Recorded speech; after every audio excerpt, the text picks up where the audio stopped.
नमस्कार जय Jagannath welcome to my channel. आज मु शेयर करी बहुत ही सुंदर रेसिपी जहाँकि बहुत हेल्दी रहिबो आउ calcium iron protein fibre vitamin day भरपूर यही रेसिपी जार ना है मांडिया बा रागी। एथिरे एते गुड़ाए हेल्थ बेनिफिट अच्छी कहले सरबनी से नीतिदिनिया खाद्य रे शामिल करंतु मांडिया को मात्र 2 मिनिट रे रेडी हो यही रेसिपी। तो चलतु स्टार्ट करवा। मांडिया खीरी बनवा फास्ट मुझे 2 गिलास पानी नेली। पानी जगह आपण क्षीर को व्यवहार करें। एबे आमे एई ठंडा पानी रे गोटे तेजपत्र गुजराती आ गोलमरीच को आड करवा। गुजराती आ गोलमरीच को मुझे छेचिकी नहीं या दबा द्वारा खीरीर स्वाद भल आसी थाए। स्वाद अनुसार लुण दबा। या बनवाई मु 3 चामच मांडिया पाउडर नौची। गोटे चामच गुड़ मु दौची। गुड़ जगार आपण चीनी को व्यवहार करें किंतु गुड़ नबा द्वारा हेल्दी रहिबो आ सुंदर देखा जिवो।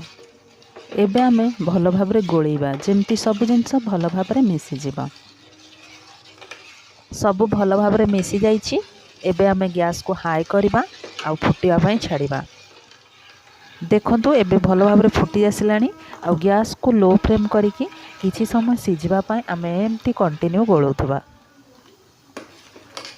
एमती गोलेबा द्वारा खीरी मुंडा मुंडा हेइ न थाए आउ परफेक्ट सिझी थाए। गरम दिन रे पेट ठंडा पाई निश्चय ट्राए करंतु एई रेसिपी को। छोट पिलाठू आरंभ करिकि बड़ लोक जाए समस्ते खाई परिबे। आजिर रेसिपी बनैबार प्रोसेस जदि भल लागु थाए ताहले लाइक करंतु। एपर्यंत जदि मो चैनल रे नुआ अछंती ताहले चैनल को सब्सक्राइब करंतु। आउ हाँ पाखरे थिबा बेल आइकन को क्लिक करबा को जमा भी भूलिबेनी। या द्वारा मु अपलोड करूथिबा वीडियो नोटिफिकेशन आपनक पाखरे सर्वप्रथमे पहुंचीबो। एबे हमर रेडी हो गला गरम गरम मांडिया जाऊ बा मांडिया खीरी जहाँ भी आपण कहि परिबे। को गोटे जगह को बाहर कर नउची आ मु एठी बादाम रे सजाउची। आपण आपणक मन पसंदर ड्राई फ्रूट्स देकी सजाई पारिबे।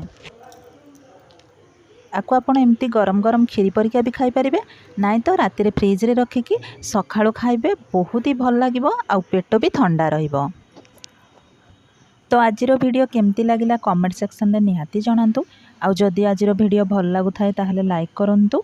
तो आज पाई रहूची पुणी देखा नेक्स्ट वीडियो रे। रहिली नमस्कार जय जगन्नाथ।